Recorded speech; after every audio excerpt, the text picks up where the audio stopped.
So last week we looked into the subject of the main hindrance for our prayer life. And the thing that we saw was how the Spirit of God who's in us speaks to us, and how when people are not saved, how they are influenced by the spirit of the world, right? And we see that when we as the children of God also, when we go out into the world, we are impacted by the things of the world, right? It's a very easy thing, right? Yesterday we went to one of our friend's house, so he was showing off on how he connected the entire house with Alexa, and how with the voice command he was able to control everything, right? And thus he has set it up, right? But then immediately our thought can think, okay, can I also do about it, right? If our focus, then while coming back, I was talking to Revati and I was saying, what is our calling? What is, if you get distracted, see, I'm not saying anything against technology or anything, right? But when we are focused on something and then we get ourselves distracted into other stuff, which might give some temporary pleasure for us. We can also show off something, and then when somebody comes, we can also show that, hey, this is how I'm automating things in my life, right, or in my house. It's nothing wrong, but there is a focus we have in life, and if we are distracted from that focus and we get ourselves entangled with so many other things, what happens? The main focus that God has kept for us will be lost. And this is how, see, God is not against buying a house, God is not against doing things, we all can do, but not at the cost. That's what I was saying in the last week also, that God is not against wealth or money, but when that becomes an idol in our lives, that we are always focused on that alone, we are not having any time for God, we are not having any time for prayer, we are not having any time for worship, we are not having any time for the word, we are not having any time to fulfill God's will in our lives, that is when these things become a problem, these things become an idol. God is not against any blessing. Amen? So today we are going to look into this subject a little bit more closely, from how the spirit of the world can influence our mind. Right? We started this subject from the point of view of prayer. Right? We all need to pray. As the children of God, we are all called to pray. But how the spirit of world can influence our prayer life, or can inhibit or have a detrimental impact on our prayer life, right? So last week we saw about how the spirit of the world opposes everything against God, opposes God, God's kingdom, God's people, and especially the prayer life. If we are powerless, prayerless Christian, spirit of the world does not have any problem. You can call yourself Christian, that's not a problem. We have so many denominations, I will put you in one denomination, right? But when we have a prayerful life, when we start having an impact in the spirit realm, when we see that because of us, the people's lives are getting changed, because of us, people's lives are getting transformed, and that is what the enemy will not like at all. He will always be against such transformation happening in people's lives. Amen? So we'll see 2 Corinthians 4 verse 4. Can somebody read 2 Corinthians 4 verse 4? దేవుని స్వరూపి అయిన క్రీస్తు మహిమను కనపరచు సువార్త ప్రకాశము వారికి ప్రకాశింపకుండు నిమిత్తము ఈ యుగ సంబంధమైన దేవత అవిశ్వాసులైన వారి మనోనేత్రములకు గుడ్డితనము కలుగజేసెను. Whose minds the God of this age has blinded. Amen? What did it say? Whose minds? So the first attack is in the mind. Mind is the battlefield for us. right? We see, we experience things. First, deeper entity of a human being gets affected is our mind, right? The five senses works for giving information first to the mind, right? And then either we want to reject it or we want to pursue it, is all in our mind. The decision making happens in the mind. So Bible says that whose minds the God of this age has blinded, which means that there is a light that needs, it's like a mind, if you see, it's like a place, it's like a room, right? And if God's word, when it comes and illuminates that mind, that room, then we will clearly be able to see what is the real truth of something that has come in. Right? If somebody comes inside your house, right, and you thought whether it is your husband or a thief, how do you know? You are in the middle of sleep. You have to switch on the light. Right? If it is husband, you would have at least not thrown some or shot him, killed him. Right? You would have not done that. If you had put the light, then you would have clearly known, oh, okay, this is okay. And if you had put on the light, you will also know this is a bad person, right? I need to do something about it. So the illumination or the light comes, but what the enemy has done, he has made it dark. You don't have any discernment. Anything that you comes, you accept it. Anything that comes inside, you accept it. There is no light in that place. There is no illumination. The light in that place. Because of that, what happens? People think everybody are doing this, let me also do this. Right? That's the kind of a mindset that comes into the people. So the first thing the enemy goes after in every one of our lives.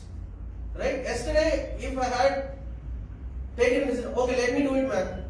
I'll spend few lakhs and get it done. There's nothing wrong. I'm still saying if you want to do it for your home, you go and do it.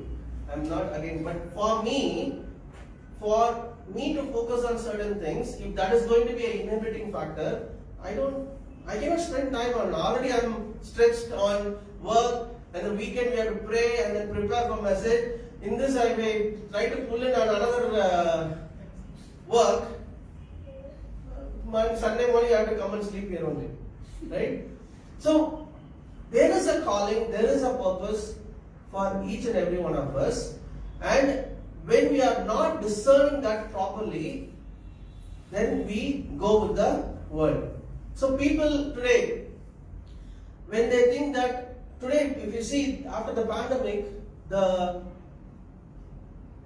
health issue, beyond that, the mental issue has become much more. In our company, like they are sending so many trainings.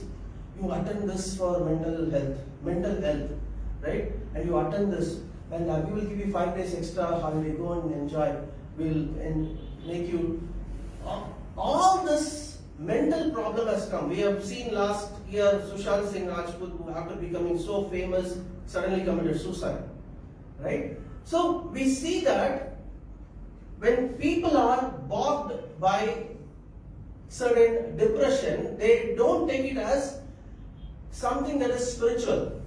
People think that it's all normal. It's all normal. Let me try to put a bandage externally, right? So you send for training, you do for it. Also all have some benefit, but when the deeper problem of a man is not addressed, that will not last long. Amen. So what we need. There was a time I remember 6-7 years back in my workplace. There were around 200 plus team members. The work got dismantled, and 40 people had to go to US. They said 40 people will send. All other people have to find a job here, right? So that's not a very easy thing, right? To get a job within the company also is they will try to allocate somewhere. So everybody in the work was terrified, like what's going to happen next, right? But then Though I have not taken a decision to go to US, I was at peace. I was telling people, hey, don't worry, man, things will settle. Don't worry, right? Because people comes into the dance and immediately what people think is, next month EMI, how will I pay? Something happens, right? That's the immediate thing that will come in mind. That will start building the pressure, right? And then make people nervous. But when we are led by the Spirit of God, when we have that light in our mind, that when we know that God is able to take care of things, and we will not be put in a situation that we cannot bear or we cannot manage, and God is there to take care of us, then what happens? Automatically the peace comes. That's why the Bible says the peace that surpasses all the understanding will guard your heart and mind in Christ Jesus. You have to guard your heart and mind in Christ Jesus by the peace that God gives. How you will get that peace? You will get the peace only when you have fellowship with the Lord. Otherwise, we will be quickly shaken. We will be like doing like the way the world, like a chicken without head. We will be running here and there. What to do. Right? So, that is what God says here, that the mind, the God of this age is blinded. But for us, He started giving that light. And how that light has come? Ephesians 4:23. Ephesians 4:23. మీ చిత్తవృత్తి యందు నూతనపరచబడిన వారై. Yeah, be renewed in the spirit of your mind. So already there is some light has come. When we heard Jesus Christ, when we heard the gospel, already there is a light that has come. But it has to start illuminating more. If one light you have put inside a room, you might be able to see things only partially. Right? In the other side, it might not be completely with light. You will not be able to see that. So God is saying, you renew it. You renew that place. Whichever area is dark in your life, you renew it. How will you renew it? You will renew it only by the word of God. You have to renew your mind. You have to continuously renew your mind. Otherwise, no, we will be successful or fruitful in one area, and we will not be fruitful in another place. Amen? So, okay. Now we'll go into the subject of how this spirit of the world affects us. What are the different ways it influences us? What are the different ways it influences us? Let's, the first thing, let's read 1 John 4, 5 and 6. వారు లోక సంబంధులు గనుక లోక సంబంధులైనట్టు మాట్లాడుదురు. లోకము వారి మాట వినును. మనము దేవుని సంబంధులము. దేవుని ఎరిగిన వాడు మన మాట వినును. దేవుని సంబంధి కానివాడు మన మాట వినడు. ఇందువలన మనము సత్య స్వరూపమైన ఆత్మ ఏదో భ్రమపరచు ఆత్మ ఏదో తెలుసుకొనుచున్నాము. Hallelujah. See, wonderfully it is said. They are of the world. Who? The people in this world. Right? Who does not believe in Christ and His salvation. They are of the world. Therefore, they speak as of the world. So, there are ambassadors to speak on behalf of another kingdom. They speak as of the world. And the world hears them. We are of God. He who knows God hears us. He who is not of God does not hear us. So it's completely separating. There is a set of people who believe in God's word. They will hear what God says. There is a set of people the world has, and they speak a different language. We speak a different language, and the people in the world will hear that language, and people of God hear the language or the word that God is speaking. Amen. And by this we know the spirit of truth and the spirit of error. God is saying that this is the spirit of error. The world spirit which is speaking its language. Understand this. This is a very important part here. There is a two distinction happening. Spirit of error and spirit of truth. And the spirit of truth, the people who speak God's word and hear God's word continuously, they hear the spirit of truth. And people who speak the language of the world. Right? It is all about enjoying life on this world, man. Don't worry about what will happen after we die. Don't worry. Right?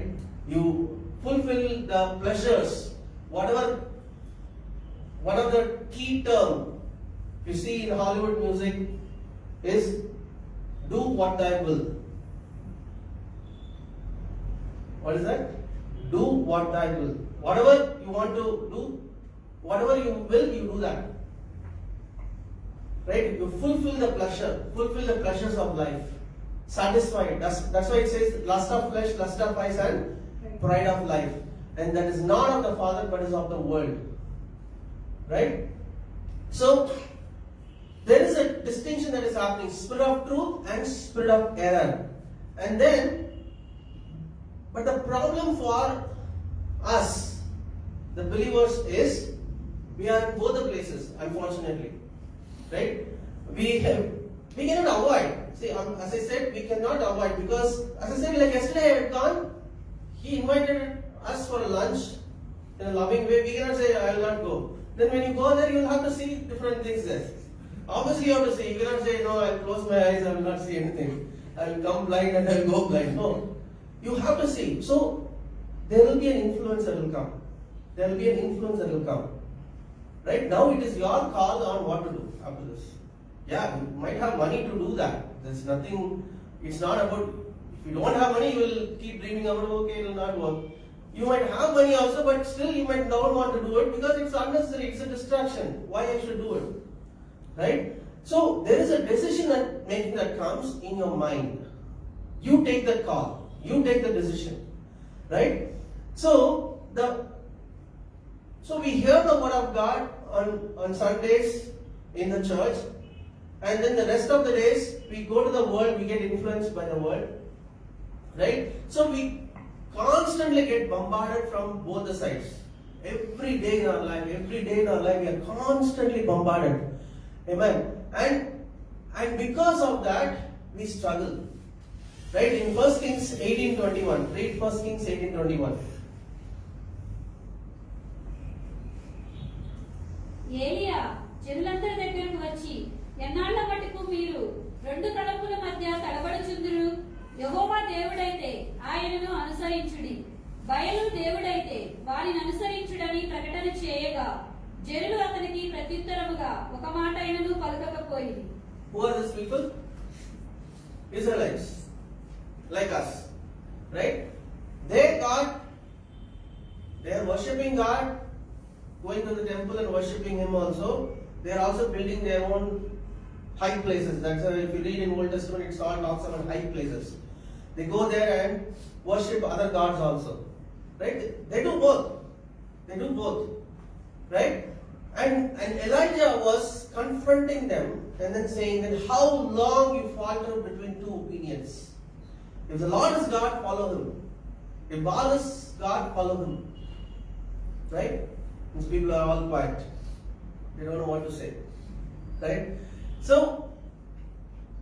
this is what happens to us. That's why I used to keep telling also, like, you want to follow world? Go and follow it fully. Don't worry about why to get the pulling force from the kingdom of God for the sake of something. We are not trying to fulfill any religious responsibility here. Right? People want to follow the world, let them follow it fully. People want to follow God, let them follow God fully. Because between two opinions, you will not get benefit of both. Right? That's why if you see James 1, 7 and 8.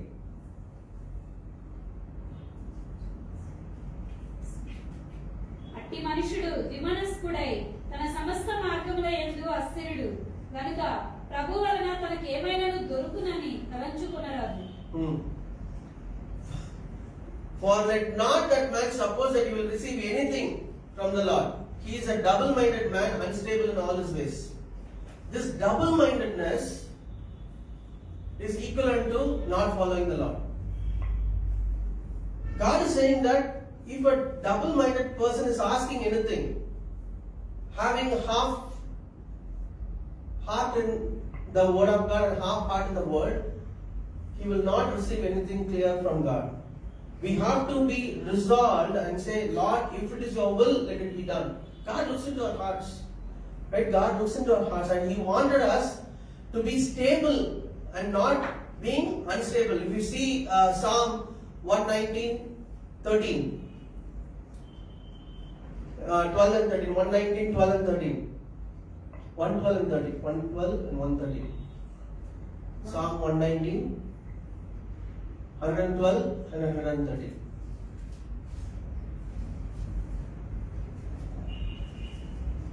నీ కట్టడలను గైకొనుటకు నా హృదయమును నేను లోపరుచుకుని ఉన్నాను. ఇది తుద వరకు నిలుచు నిత్య నిర్ణయం. విమర్శకులను నేను ద్వేషించుచున్నాను. నీ ధర్మశాస్త్రము నాకు ప్రీతికరం. Hallelujah.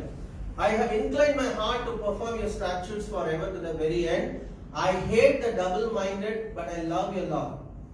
He is saying that I have resolved to do whatever you are telling me to do till the end, till the very end. Right? And I hate double-minded. I don't want to be in two opinions. I want to be stable. I want to follow the Lord, and I want to be stable. That's what the psalmist says. Right? So, let us not be double-minded in our life. It will not help you in any way. Take a resolve and stand for one. Either this or that. Take a call. If you are in between both the places, you will not get any benefit out of it. Amen. So, there is always an influence that comes from the world, and it is our decision making. How we want to take the decision forward is in our hands, and it is all based on how our mind is able to take that forward, that what you want to take it forward, how you are processing that thing that you are getting from the world, and how you are able to take the decision rightly according to the will of God is in your head, in your mind. Amen. So some of the things we hear, right? For example, the world has now come to a stage where there is no more male and female. Do you know that? There are around 63 to 72 gender terms. 63 to 72 gender terms. Bigender, trigender, pangender, polygender, genderqueer, intergender, demigirl, demiboy, demitrans, transgender. So many genders. God said in Genesis 1:27, God created man in his own image. In the image of God he created him. Male and female he created them. There are only two genders. But the world is coming with, that's the spirit of the world. It will come and confuse people. If you go to, at least we are very safe in Asia. Okay. If you go to Western world, they will call a child and they will ask so many questions that the child will get confused. Whether I'm a boy or a girl. Really, this is a big problem. When I went to US 4 years back, they were all writing a big letter, and many Christians are signing it to send it to the Senate, that there are people, they have their girl child, they are using the girls' bathroom, and then there are boys, they are saying that now I have become a child, so I want to go to girls' bathroom. So much confusion. The Western world is so much getting corrupted now, faster, right? It will take some time to come here, right? But by the time I believe the Lord will come, it will take at least one generation to come, because we always try to catch up with the Western world, right? With all the things. So there is so much confusion the enemy is trying to bring. Why? Because the Western world thinks that we have now advanced in our knowledge, that now we have advanced in the wisdom, that we don't believe that there is a God. It's all what we define now. What we define. Right? People will say, already the textbooks are saying man came from monkey. Right? Some of the husband and wife believe that it is true. Right? When they fight. Right? So, But the world will force this upon the children's lives. Force this upon children's lives. I heard a testimony of a godly family in Kerala who are so much brought up in a pious way in Christian atmosphere. And this is a testimony that one of my friends in my office said. So the boy grew up, studied well, went to IIT. That's it. The subject thoroughly confused him, saying that there is no God. He's now saying, I'm no more a Christian. I don't need to believe God at all. Right? The worldly knowledge that comes when that boy, though he was in the Christian atmosphere, he was not having a personal encounter with God during that engage. He was not knowing how to taste God. He was there in the atmosphere, that's all. But one confusing knowledge of the world influenced his mind so deep that he said, hey man, these are all humbug. I'm not going to believe this. Right? He has gone away from the faith. Their parents are so broken that I have made this person to study and grow up in a godly way, and he has now even gone to IIT and all, but now he is rejected. What will be the heart of the godly parents? Right? It's not about something you gain, at last where he's going to end up if he does not come back. Right? That is what happens to every one of us. They might have gone in a certain way. We will not deny Christ. We will not say, oh, Jesus is not the Lord. We might not say all those things. But what happens is we will keep getting sucked into this pull of the world. Something that we will keep end up doing that will not be according to God's will. Amen? And that will slowly make us ineffective in God's kingdom. Its aim is that you make this person not be fruitful at all. Make this person like without anything good coming out of that person, right? And that's the intention of the enemy, right? So let's see 1 Timothy 4:1. అయితే కడవరి దినములలో కొందరు అబద్ధికుల వేషధారణ వలన మోసపరచు ఆత్మల యందును దయ్యముల బోధ యందును లక్ష్యముంచి విశ్వాస భ్రష్టులగుదరని ఆత్మ తేటగా చెప్పుచున్నాను. Now the Spirit expressly says that in the later times some will depart from faith, giving heed to deceiving spirits and doctrines of demons. This is talking about people already came to faith, already knew the Lord, already tasted the Lord, but still there will be so much pull that will happen at the other side that will try to convince. Right? Today one of the major things that will come, I used to keep on saying about this, right? The doctrine of demon, which will come in a very prevalent way, is the alien abduction, the aliens are the ones who created this world. If you see, right, the news media, if you go and look into the news media, they have a plan on how to reveal this slowly into the mainstream media, so that the people will come to know one day that it is no more God. There are people or some entities in the outer world who are beyond our solar system or somewhere. They came and seeded people in this world, and that's how the human race started. It is all prepared, well prepared. I'll tell you, I'll probably share that at the end of this service in our group.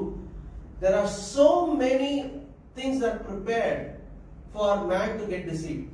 And many Bible scholars believe this will be the greatest deception that will come in people for people to fall away from faith.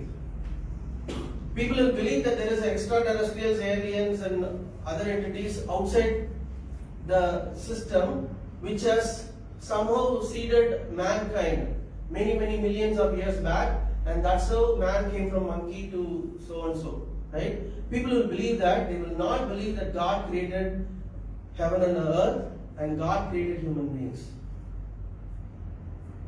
Right? If you see in 2 Thessalonians 1st chapter, it clearly says there will be a strong delusion that will come upon this earth. Very strong delusion. People will not be able to reject it. Even they will start seeing many false flying saucers and all those things happening and very predominantly looking. And they'll say, this is it. This is what we've been looking for. Right? And people will give in to that idea. They will already be unstable. Right? Double-minded person will not receive anything. That's what Bible says. They were already double-minded, and when strong delusion comes, flat. Convinced. All these 2000 years, Christians have deceived us. They have done this for their religious purpose. They want to have some influence in the society. They want to have control on the lives of the people. And that's why they were writing this Bible and all those things. Now we know what is the truth. Now we know. What people from within Christianity, they'll fall. Big time. So, Bible says that we have to guard our... How we will be able to resist it? How we will be able to resist that kind of a strong delusion that comes upon the earth? When every media, everyone is talking the same language. Now we have identified. We have got a contact. How we will do that? Only when you know the word. Only when we have a relationship with Christ. We know, man. We know whom we have believed. We know how He has worked in my life. I know how He has saved me from the situation. What are you talking about?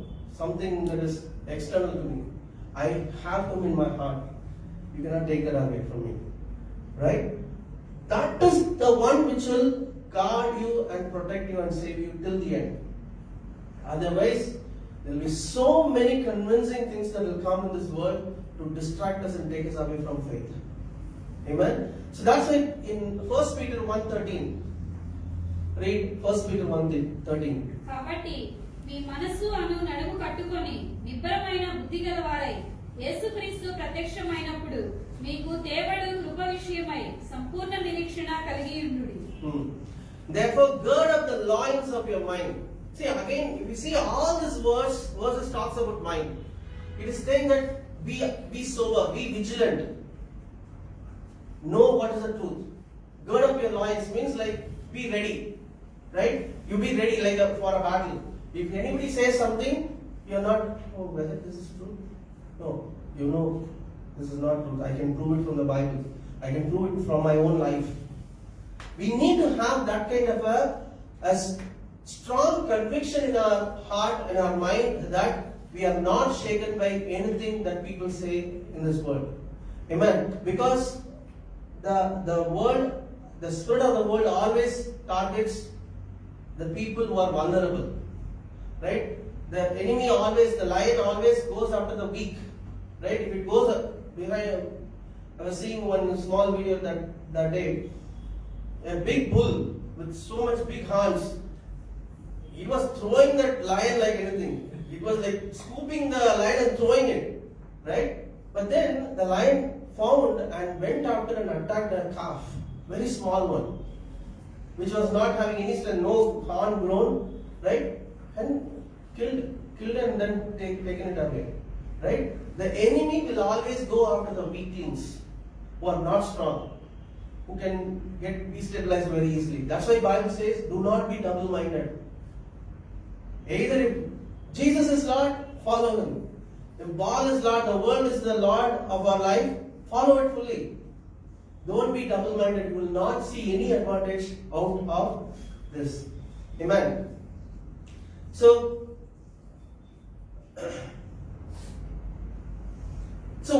we think that, okay, so we are seeing so much influence on the world, so the world is having so much power, right? The wisdom, when people talk about technology and then so many things that is advanced in the technology space, we think that the worldly wisdom is what is so powerful, and the Christians with the Bible and with the prayer, with worship, what these weaklings are doing, right? People might think, this is so powerful, the wisdom, the knowledge, and also media projects, Elon Musk with this one, and Bill Gates with this one, and Ambani with this one, right? We get carried away with the glory. with their wisdom, with their knowledge, with what they are achieving. Alright? And we think that the kingdom of God is so outdated. So for 2000 years they are saying the same thing. Right? There is no advancement. We look for some, like even in technology, 20 years back, not forget about 20 years, 3-4 years back, technology is outdated. Now you need to have something else, right? So people find that "Man, this is advancing. This is advancing. Keep on going from one level to another level, and you keep saying prayer. Talk something better, right? No, the kingdom of God is so powerful, right? It says in 1 Corinthians 2:6. 1 Corinthians 2:6. పరిపూర్ణులైన వారి మధ్య జ్ఞానమును బోధించుచున్నాము, అది ఈ లోక జ్ఞానము కాదు, నిరర్థకులై పోవుచున్న ఈ లోకాధికారుల జ్ఞానమును కాదు గాని. However, we speak wisdom among those who are mature. So Paul is saying, Paul, who is a very learned person, he is saying that because that time when he was living in, the Romans were looking for the glory, the power, the conquest. That is what they were looking for, the Romans. The Greek was the culture, right? The language was Greek, right? The New Testament was written in Greek, right? So the language was Greek, and the Greek culture was, it's all about knowledge. It's all about knowledge. So Paul was writing these letters to them and then confronting them that, hey, don't think that your wisdom and the knowledge is something great. We also have wisdom and knowledge, but we cannot talk about these things to you. When we talk about healing, when we talk about miracles, signs and wonders, the world will not accept those things. What are you talking about? Talk about science, medicine. We can do something. Don't talk about healing, miracles, signs and wonders, right? And the gifts of the Holy Spirit, revelation, right? What is the word of knowledge, word of wisdom? Those things are all, because science cannot try to compete with it. It thinks that that's foolishness. You are trying to make up something and you are telling something and it doesn't work. But Paul is saying here, we speak wisdom among those who are mature. He says that don't talk about these things to the worldly people. They will not understand. Right? We speak to the people who are mature in Christ. That is where the wisdom and the power of God also will manifest. God will not work miracles among people who are hanging between vaccination and something. Right? He will say, I will heal you, I will protect you. Right? When we have that belief and trust in God, God will be able to protect us. We cannot say these things to unbelievers. They will not even understand these things. They will all believe in virus only. Unknown virus, I cannot see, I will believe it. But God, who is so powerful, even though I cannot see, when I cannot see Him, I will not believe it. Right? So always the reasoning will happen between. There is always a clash. We cannot talk about these things to unbelievers. That's why Bible says, and if you read James 3:15, the wisdom which is a fleshly mind, which is not from above, but is earthly, sensual, and demonic. The wisdom of the world. The wisdom of the world is what? It is earthly. It is sensual and demonic. The enemy can influence this kind of a mind very clearly. Right? He can captivate that mind and do whatever they want. Amen. So when you see the lives of the people where the terrorists who are completely brainwashed to go and blow up, they were convinced on something, right? They were convinced that they are going to go to heaven or something, and they're brainwashed. They keep hearing the same tape again and again, that jihad is the way that you can go to heaven. Right? So they're continuously brainwashed. They take and come to a conclusion of, doesn't matter, I can even die and blow up people, and so that I can go to heaven. Right? They are convinced. And when people's mind is convinced, what happens? It becomes demonic. That is what it's saying. It's earthly, sensual, and demonic. It can create and destroy lives of the people. Right? So, but our wisdom, the wisdom from God, read 17th verse, the same chapter, 17th verse. But yeah. అయితే పైనుండి వచ్చే జ్ఞానము మొట్టమొదట పవిత్రమైనది, తరువాత సమాధానకరమైనది, మృదువైనది, సులభముగా లోబడినది, కనికరముతోను మంచి ఫలములతోను నిండుకొనినది, పక్షపాతమైనను వేషధారణి అయినను లేనిదినై ఉన్నది. Amen. See the exact opposite of the culture of this world today. Right? The wisdom that is from above is first pure, peaceable, gentle, willing to yield, full of mercy, good fruits, without partiality and without hypocrisy. This is the wisdom that comes from above. When we talk about peace, when we talk about mercy, the world will think you are weakling. Don't talk about revenge. Take revenge. Show your power. Right? That is what the wisdom of the world is. But Bible says there is a wisdom that we are talking about that is peaceable and gentle and willing to yield. Right? If Jesus had come, just think, you can exactly correlate this with Jesus. The wisdom that came from above. Right? Bible says that Jesus has become the wisdom of God. Right? In one of the verse it says, Jesus is the wisdom of God. The wisdom that came from above. What was he doing? He was pure. He was not corrupted. Right? He was peaceable. He was gentle, willing to yield to the will of the Father, full of mercy, full of good fruits. What is good fruit? He was going and healing people and delivering people without partiality and without hypocrisy. Right? So we see that the kingdom of God is exactly opposite to the kingdom of this world. Exactly opposite. If Jesus with his power, he could have come and shown his might and military strength. He could have come and destroyed the lives of the people. He is capable. In fact, he told to Peter, do you not think that I can call one legion of angels? One angel itself destroyed 1,75,000 in the Old Testament. Right? 85. Right? And we see Jesus yielding and dying on the cross like a fool. It was like a foolishness in the eyes of the people. He said he's Son of God. He's hanging on the cross. People mocked him. But God used the foolishness. What the world thought is foolishness, God used it as a wisdom of God. And through the foolishness, he brought salvation to the entire humanity. Right? So today, whether it's Ambani or a person selling biryani, or Bill Gates or a person watchman at the gates, one standard.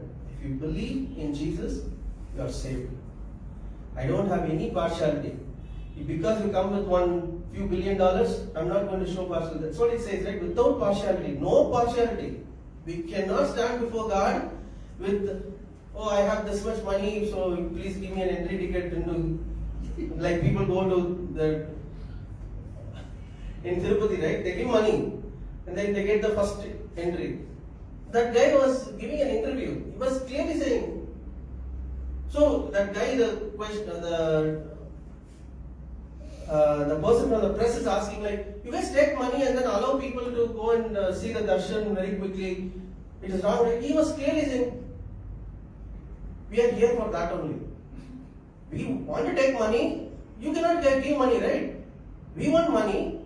You cannot give. Then why you are asking for darshan very quickly? He was straight on the face. So you can get darshan by giving money. That is what it means. God says, no, it will not work in my kingdom like that. No partiality. If you are humble, whoever it is, whether he is a Muslim or a Christian or a Sikh, or if he humble himself and sought me, I will answer. I will answer. No partiality. There is no partiality in the kingdom of God. Right? So, that's what it says. If you read in 1 Corinthians 1:18. సిలువను గూర్చిన వార్త నశించుచున్న వారికి వెరితనము గాని రక్షింపబడుచున్న మనకు దేవుని శక్తి. For the message of the cross is foolishness to those who are perishing.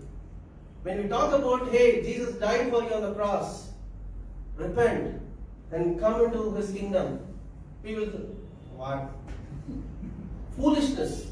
It is foolishness in the eyes of the people. 1 Corinthians 1:18.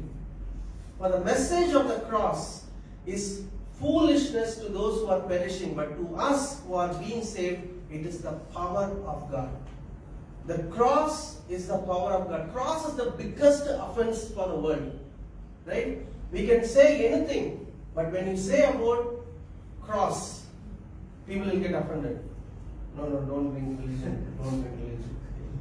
Immediately the cross will bring offense for people. Right? So God is saying that the wisdom or the knowledge the world is going after, they think that is so powerful, that is so glorious, that is so mighty. But God's kingdom works exactly opposite.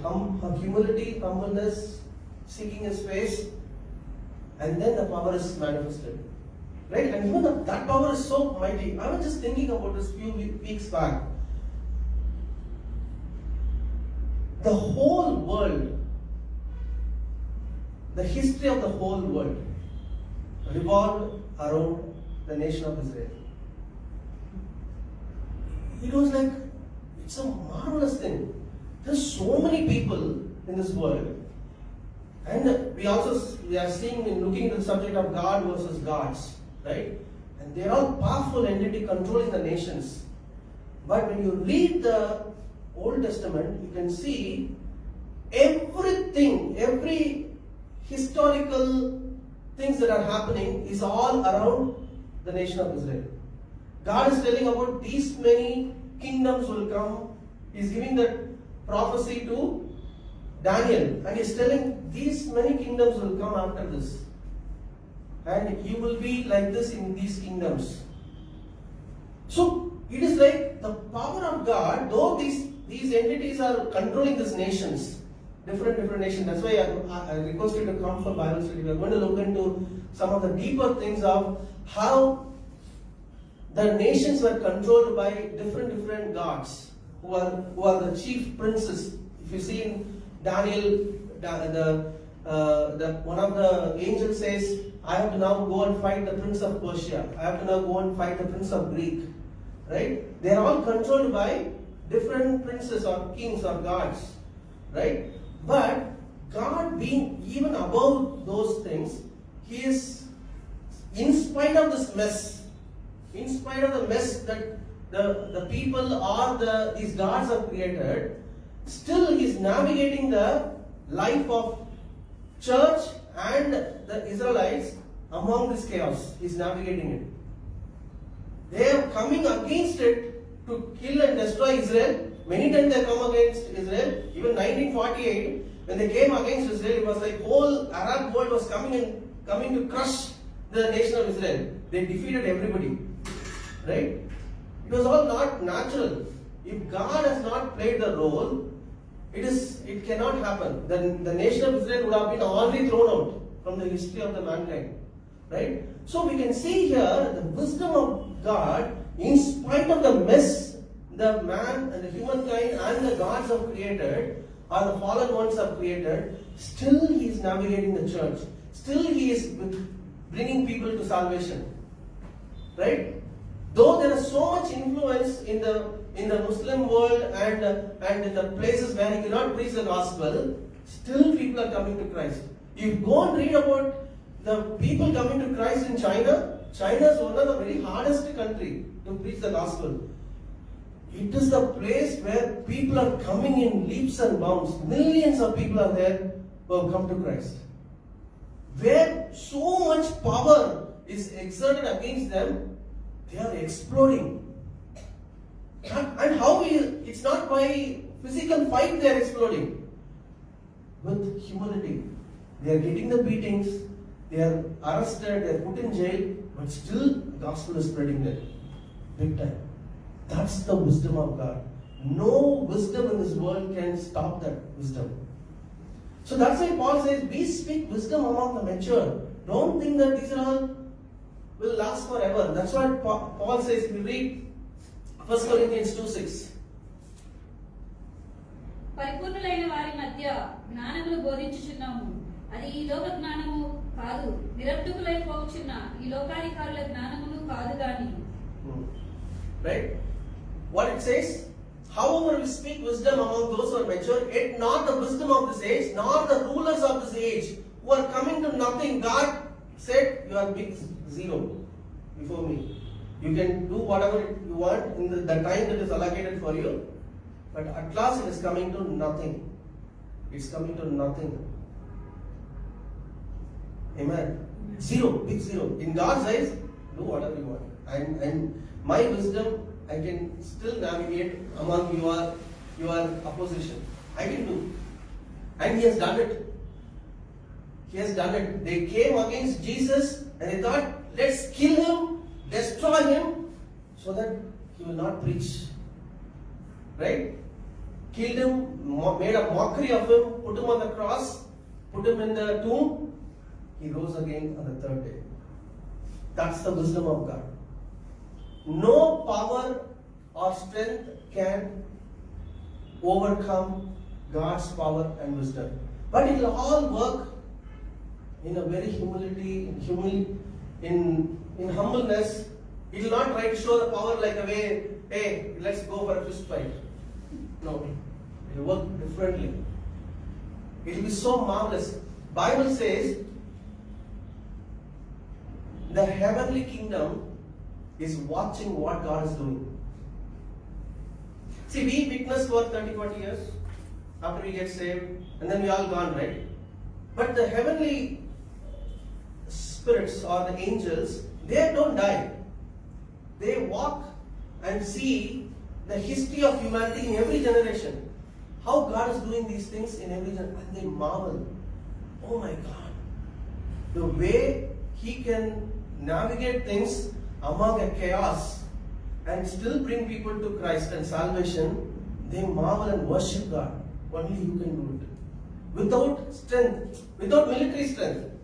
Right? See, today, if you want to capture and influence somebody, how the Islam was spread was through violence. If you don't follow this, we'll kill you, so better convert. But that's not the way Christians convert, right? It's a conviction of heart. It's a self-conviction that we get, right? Not for money or anything. And the way that God is bringing people into salvation through various ways, and then the kingdom of God is keep on expanding. The heavenly beings are watching and they're marveling. Wow, God can only do this. Because we are seen probably for one generation. We know only from time we are born or little before history. We cannot know how God worked in the 14th century or 13th century unless we read about it. But every minute detail of how God has done, the spiritual realm knows. Right? And they marvel. Right? So, God is saying that the rulers of this age, the wisdom of this age, what does this age means? The age, that's why Bible says He's the prince of the power of the air, the ruler of this age. The ruler of this age. Bible clearly talks about Satan as a ruler of this age. Right? And all this God is saying it is coming to nothing. So don't get into, set your heart on this forever. Right? God is saying, see, it doesn't mean that we should not plan our life. God is not saying that, right?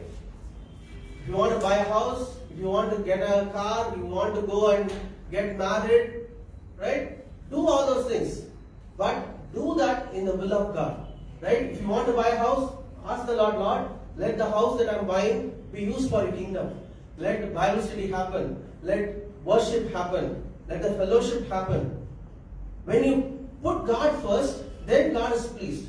Right? We should not try to do things for the sake of what others are doing so that I can pride myself. Right? I was telling about yesterday, I went and saw one. Everything is controlled by Alexa. I want to show myself also like this. Right? So if I think like that, That is not building God's kingdom. That you are building your kingdom. You want to show yourself as a king. Right? That's not required. Right? So, if you want to buy a house, buy.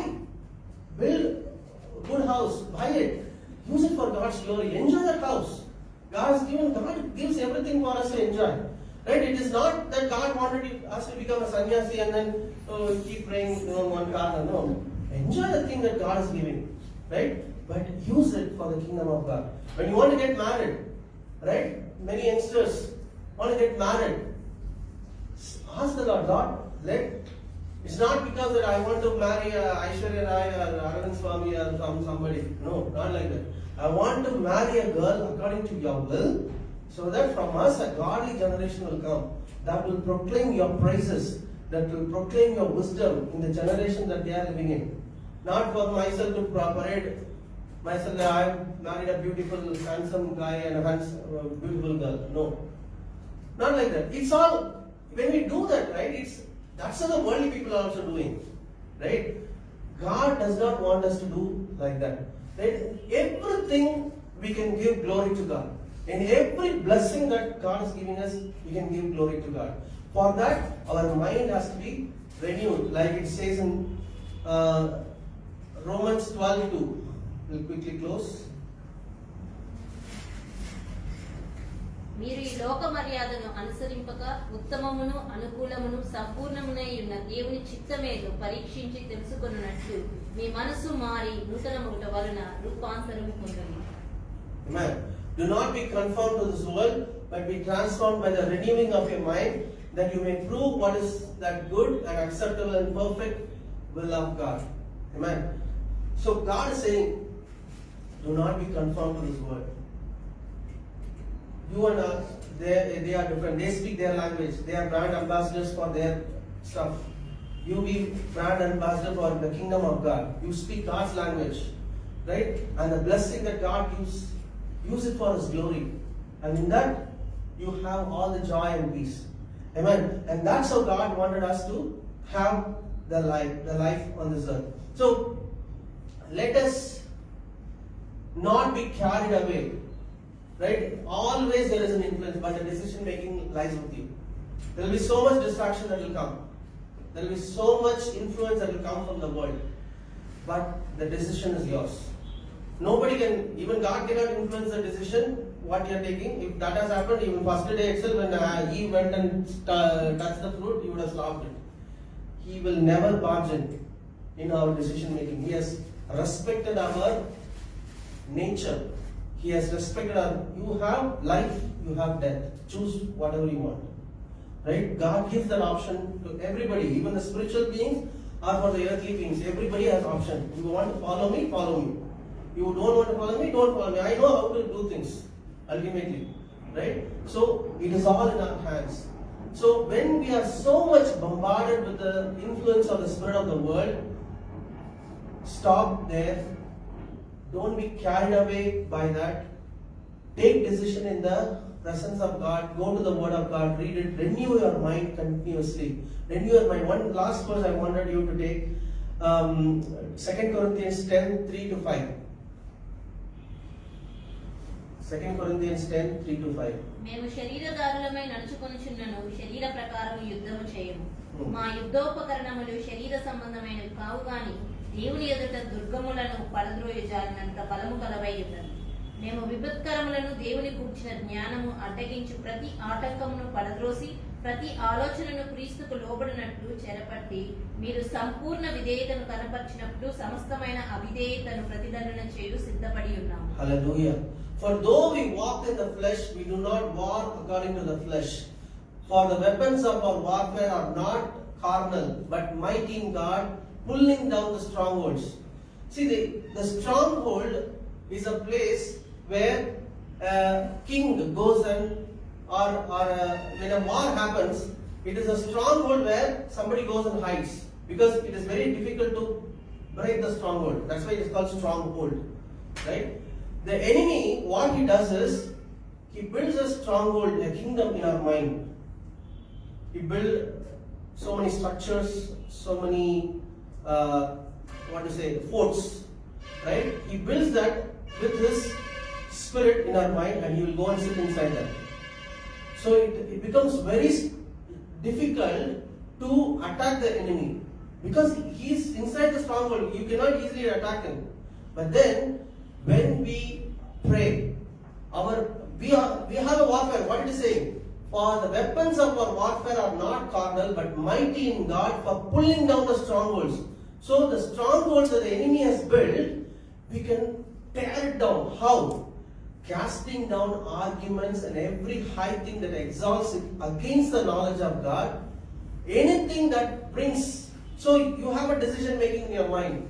When you take a decision that is, when it is coming against the knowledge of God, like the way I was telling about that person who has gone to IIT and then got confused thoroughly that there is no God now, right? It is a argument that is coming against, and it is coming against the knowledge of God. When that kind of a knowledge that comes, we take a decision, right? We take a decision by bringing those thoughts under the captivity of the obedience of Christ. When the thoughts exalt, when somebody is bringing, some ambassador of the world is bringing the thought exalting, we bring that thought because it has already gone into our mind. Now we say, we pull down the stronghold, we bring that thought under the obedience of Christ, then that stronghold is broken. Otherwise, he will keep building multi-story building. It becomes so difficult.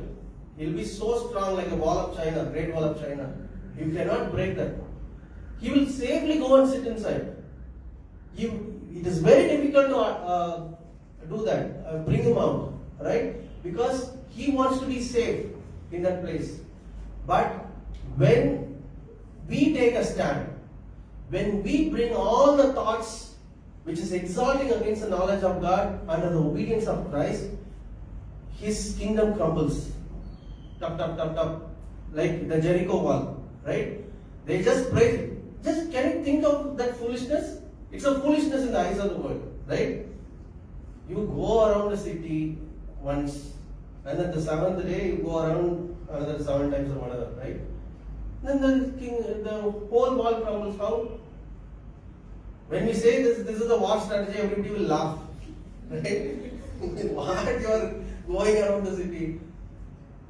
But when we obey what God says, it looks foolishness. Sometimes decision making in our life looks foolishness. I know many times in my life it would have looked so foolish for people. What you're doing, man? Right? You could have grabbed that opportunity and gone to US, this, that, and all.